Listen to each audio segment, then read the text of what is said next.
Good afternoon, and welcome to another of my readings. Aptly enough for a Thursday, The Triumph of the Thunder God, Restored, an analysis of a Huthrapa hailing of Thor's victory over Jormungandr via the Vedic Verses.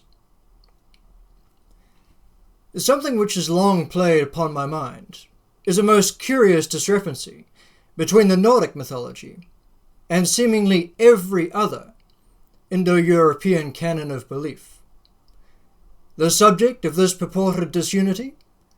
The dragon slaying of the striker/thunderer deific. For as everybody knows, in the major, indeed downright iconic cases of Indra contra Vritra, or Heracles against the Hydra, these are events which are said to have occurred in the escalating distant past.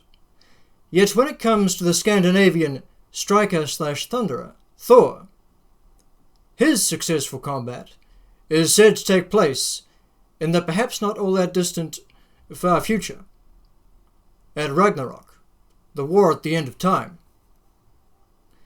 There is an earlier encounter, wherein Thor manages to fish up the encircling world serpent. However, while the demonic beast struggles mightily, and the mighty god exerts no less furious force, the combat is said to be ultimately inconclusive, a matter deferred to the end of days. Or is it? The Gylfaginning phrases it thus: "In the very moment when Thor clutched his hammer and raised it on high, then the giant fumbled for his fish knife and hacked off Thor's line at the gunwale, and the serpent sank down into the sea. Thor hurled his hammer after it, and men say that he struck off its head against the bottom. But I think it were true to tell thee that the Midgard serpent yet lives and lies in the encompassing sea." But Thor swung his fist and brought it against Hymir's ear, so that he plunged overboard, and Thor saw the soles of his feet, and Thor waited to land. End quotes. So as we can see, there is an acknowledgement in the scriptural presentations of Sturluson for at least some ambiguity to the matter, or, rather, an acknowledgement that the dominant mythic recounting amidst the Germanics was that Thor had indeed decapitated Jormungandr, which Sturluson seeks to refute by placing words in the mouth of a certain great god to whom Gylfi is speaking. Why might he have done this, though? Well, I am often loath to presume that this or that seemingly curious element to Sturluson's effort is the direct result of creeping Christianization. But in this instance, deferring the combat to the apocalypse may indeed be just exactly that.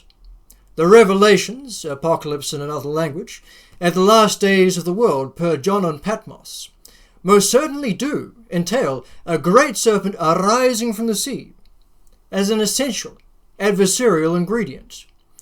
And even if this were not the ultimate inspiration for Sturluson's recasting of the event, it cannot be denied that there is something resonant in the manner that at the final battle the dragon is slain and not before, in a manner which also happens to slay in exactly the same fashion as it attempts to do so here, i.e. with poisoned breath, its vanquisher. There is, we may say, both a symmetry and a finality to the Sturluson-sourced account. Yet while I do not dispute that there is an underlying truth to this setup, based around the strong and increasingly escalent immanency of evil and iniquity within the universe as we slouch toward that point at which setting the entire world afire counts as a net improvement, it presents some obvious problems for us in a comparative Indo-European theological sense. And so it was therefore with great reassurance that I found the account in the Huthrapa, whilst, as is my way, looking for something completely different. For there, we have something completely different in its conclusions, which does most definitely accord with several of the salient details cited by Sturluson in the Gylfaginning presentation, yet which is much less ambiguous as to its immediate outcome. Now, I won't attempt the Old Norse here. I do a bad enough job with Sanskrit, so you can look that up, the relevant portion of that in the textual form of this article. The translation from the relevant millennia ancient ecclesiastical language gives us, "The wide wader of the four of Hymir struck the ground of the ears," i.e. the head, "of the gleaming serpent into the waves." Ground of the ears, you see. This is in reasonable accord with another pre-Sturluson accounting which has come down to us of the deed, that of Gunli, Skald. These ethnic names, like Rawlinson, they're quite difficult to pronounce. And again, I won't attempt the Old Norse there, we'll just go over the translation. "While the ruler of Bilskirnir, i.e. Thor, the one who did not plan treachery in his heart, quickly smashed the fish of the seabed, i.e. Jormungandr, with the destruction of the gully whale, i.e. Mjolnir." There is also a potential missing line in verse 25 of the Hymir, immediately prior to Jormungandr sinking to the bottom, and following the serpent roaring in pain at being struck, where smiting, in the more lethal sense. But let us bring things back to the Huthrapa account, for there are several other elements within it of salient interest to us from a comparative Indo-European mythological view. The first of these concerns the immediately preceding lines of the Huthrapa verse in question, which, again, we'll go straight to the translation. "The most powerful fellow of the mountain Gautr let his fist slam against the ear of the tester of the bone of the reed," an alternative translation would be the log of the reed, "that was a mighty injury." Now this is a curious verse, and there is considerable scholarly debate as to just who is doing what here and unto whom. Some say it is Hymir, Thor's companion in the boat, who is being recompensed for daring to cut the line which had raised Jormungandr, a detail interestingly not mentioned in the Huthrapa account as it has come down to us. Others suggest that it is the world serpent which suffers this grievous injury. The adjacent characterization of the struck party as the tester of the bone of the reed adds little in the way of clarity to such matters. The mountain Gautr element is even less understood, with many ascribing it a meaning of a stone giant or a mountain giant, due to the role of Gautr, underpinning various Germanic ethnonyms, although it has been acknowledged that this is a rather awkward fit, especially in light of the more usually encountered Gaut figure, and the associated etymology of same, that of course being Odin himself. And the terms for the pouring of libations, a Proto-Indo-European Gautana, in the sense of a Goti, a priest, is also most relevant here, both for Odin specifically and in general terms. Now predictably I have a different view. In the course of the Vedas, we frequently find the mountain invoked as a metaphoric rendering for the press stones, with which soma is extracted from the stems of the soma plant. I have earlier demonstrated this understanding to be similarly preserved, uncoincidentally in relation to Odin and his deeds and venturings, amidst the Norse via the Hnitbjörg, the clashing rocks or the opening mountain, this concept between which the mead of poetry is to be sourced. When the stalk in question is pressed, the libation of the soma juice is enabled to flow forth, as something which is directly associated in the Vedic poetic perception with the strength of Indra, utilized to slay Vritra. Indeed, to the point of occasional understandable, direct conflation, stating that soma is what strikes down Vritra. Now feller, as in feller, that is to say somebody who fells something, to cause to fall, has obvious saliency for slayer. Yet there is a rendering in another ethnic name I'm going to struggle to pronounce. I apologize to this man and his descendants. Elifer Guthrunarsson's Thorsdrapa, which renders this instead as prepares, that being a feller meaning prepares. Whether prepares or exerts crushing force, those being two possible translations of the term, I do not think it is hard to see how the pulverization of the stem of the plant would be a logical deployment for such a term, particularly when it comes to utilizing press stones, the tester or explorer of the contents of the reed in question.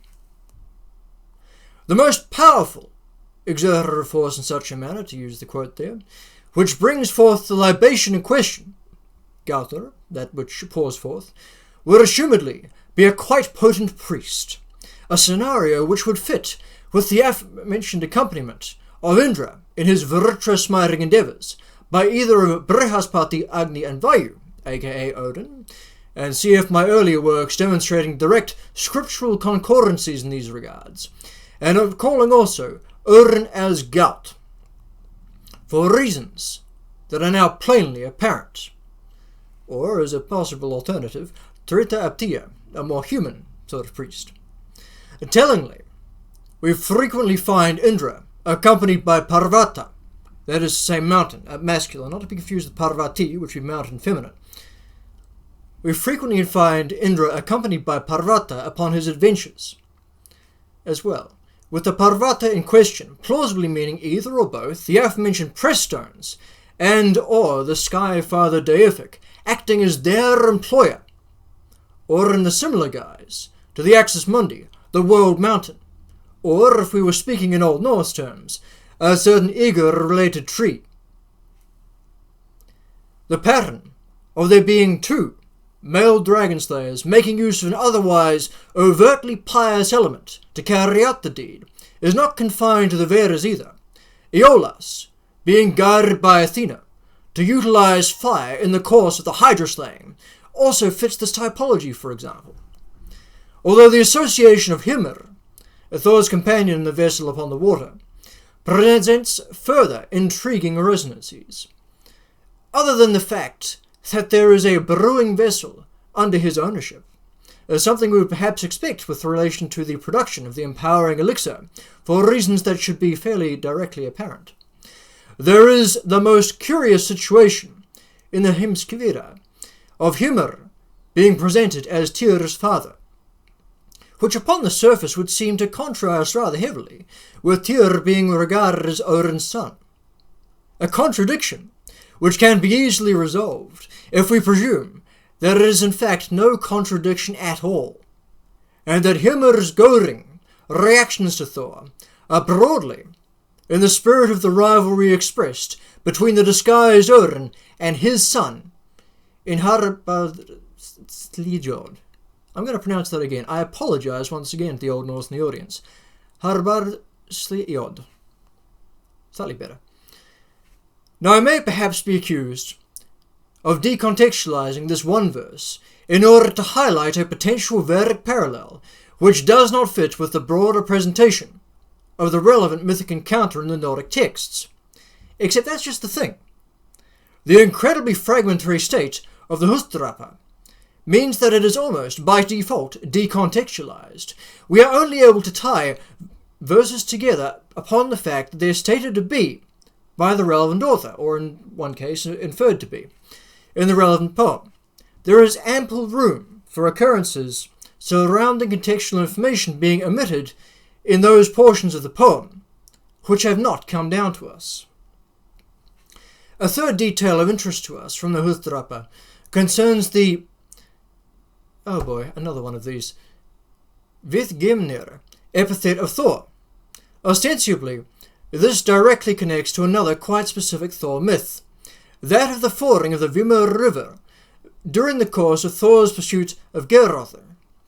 However, I have reason to believe that this too is a broader Indo-European typology, finding oblique expression via now barely understood kenning form.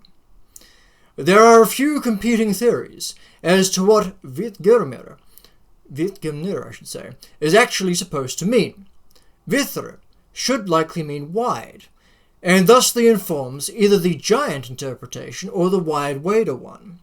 I suspect that the latter has the right of it, upon the basis of Arvi Mandala 8-100, line 12's description of the wide stride of Vishnu, a characteristic also attested via the Urukrama epithet of that figure, I'm better with Sanskrit than I am with Old Norse. I think we can tell that by now. Vishnu, and more especially Krishna, I have long suspected to harbour decisive elements of the Indo-European striker/thunderer deific, including, in a rather prominent encounter, a dragon subduing upon the waters. See my earlier work, Perseus Krishna Karna, 3 perspectives upon the origin myth of the Indo-European striker/thunderer. RV H100, of course, being also quite salient for this Nordic encounter with the demon dragon in question, as it presents Indra accompanied by an unspecified comrade in the course of his dragon-slaying venture, with the wide step in question undertaken, or at least mentioned, immediately prior to the smiting that is to ensue. In other words, exactly where it is in the Hutdrapa context. To add to these, a fourth, that mention of the reed has another potential, albeit non-exclusive, explication. This is not the place to get into the underlying meaning of them, which may accord with the notion of the power of the thunder god being housed within.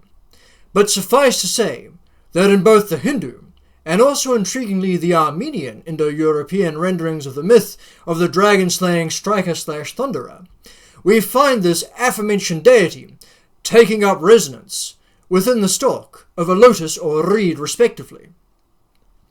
It is mentioned here due to another detail which unifies these varying accounts somewhat. In the Armenian account of Ahan, that is Vritragna in the Smiter of Vritra sense, it is phrased thusly: the labour in the sea seized a red reed. Along the reed stalk smoke ascended. Along the reed stalk fire ascended. And out of the fire leapt a golden-haired boy. He had fiery hair and a fiery beard, and his eyes were little suns. A fiery beard, eh? Gosh, now who does that remind one of? That, of course, being Thor with the famed red beard. To quote the Hutdrapa, in translation, the interior moon of the forehead, i.e. the eye, of the god's fierce friend, i.e. Thor, shone. The renowned god shot terror beams at the necklace of the earth, i.e. Jormungandr. This is corroborated via the Gylfaginning's presentation of the episode, and it may be said that no one has seen very fearful sights who might not see that. Both Thor flashed fiery glances at the serpent. There is quite an array of conceptry for rather powerful and luminous eye-beams resultant from the investiture of the divine energy of the furor. Diomedes, granted the Minos power by Athena, presented with flaming visage about his helmet, as the dulling mist is lifted from his eyes, and it is similar with regard to Achilles. To quote directly from the Iliad, howbeit, when Achilles saw the arms, then came wrath upon him yet the more, and his eyes blazed forth in terrible wise, from beneath their lids, as it has been the flame. And he was glad, as he held in his arms the glorious gifts of the god. When Athena had dropped nectar and ambrosia into Achilles, so that no longer cruel hunger should cause his limbs to fail him, she went back to the house of her mighty father. He gnashed his teeth, his eyes gleamed like fire, for his grief was greater than he could bear.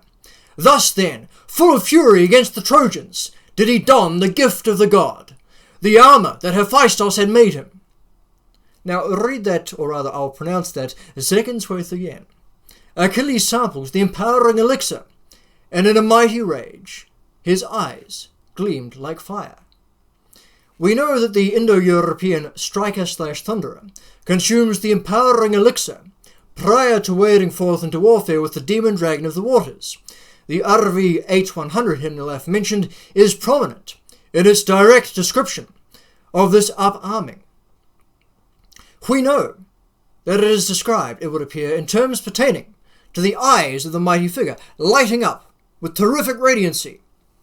I do not mean to propose Achilles as an instance of the striker/thunderer typology, only to observe that via the triangulation afforded to us via the Iliad, the Armenian epic I quoted from, and other such conceptry, that this would appear to support rather strongly the idea of Thor's evident terrifying gaze of celestial energy, is also similarly resultant from the imbibing of the empowering elixir. Or in other words, its position immediately prior to the actual dragon slaying carried out by Thor and the Húðdrápa, and also theoretically proximate to this reed stalk business, further supports that the Húðdrápa account is in fact a quite close resonancy with the broader and underlying Indo-European typology to the myth in question. And by that I mean that it appears to contain elements which had fallen out of some of the later Eddic presentations of the tale, the major instances of which being, of course, somewhat hack-job presentations drawing together and editorializing in decidedly imperfect manner the contributions of an earlier generation of skalds. Now, does this mean that the original Húðdrápa, in its fully expansive rather than merely accepted from format, may have included verses in which Thor drank an empowering elixir immediately prior to sailing out into the wide gulfs of the world to slay the serpent? I am not sure. We simply cannot tell, based around the limited material that has come down to us. Although there is certainly reasonable support for an endeavour to link the preceding occurrences of the Hymir to the ritual preparation for the brew at the Feast of the Gods in our more familiar Vedic context, as entailed again in RV 8100. And that wide-wading epithet, likewise, seems too close in its occurrence to the last lines of RV 8100, with the mountain god too otherwise inexplicable, via the more frequently encountered attempts at rendering, to be anything other than what we find in the comparative Vedic expression. I am occasionally accused of having a totalitarian approach to these matters, a downright monomyopic, that is to say one-eyed, in my perspective, as applies reviewing various other Indo-European mythic accounts, which seem to me to be obviously incomplete. I review them via the Vedic lens that comes most natively to me. Yet I do feel it quite certainly the case that our extant ability to read these fragmentary or bowdlerized later Germanic texts in the absence of the original Skaldic forms in something approaching their entirety is contingent upon bringing these other non-Germanic sources to bear upon what has come down to us as well.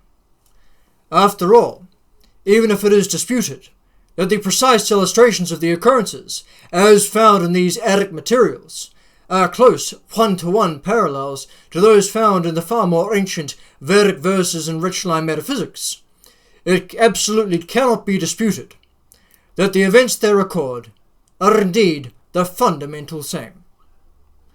Ever since the Urhimat, it has been known that there is the encircling, Vritra, demon dragon of the waters. And ever since the Urhimat, it has been known likewise that there is the striker/thunderer deific who slays him. Ever since the serious application of the developments of Indo-European linguistics and comparative mythology to the Germanic sphere, it has also been known that Thor is this striker/thunderer, and correspondingly that Jormungandr is the serpent who is to be slain. Now we can say, with great surety, thanks to the more comprehensive application of these above aforementioned rubricae, that Jormungandr is undone, and it is Thor who has done it. Therefore, upon this Thursday, we hail to the Indo-European striker/thunderer, Jevratrahan, hail Hydra Slayer, hail Thor.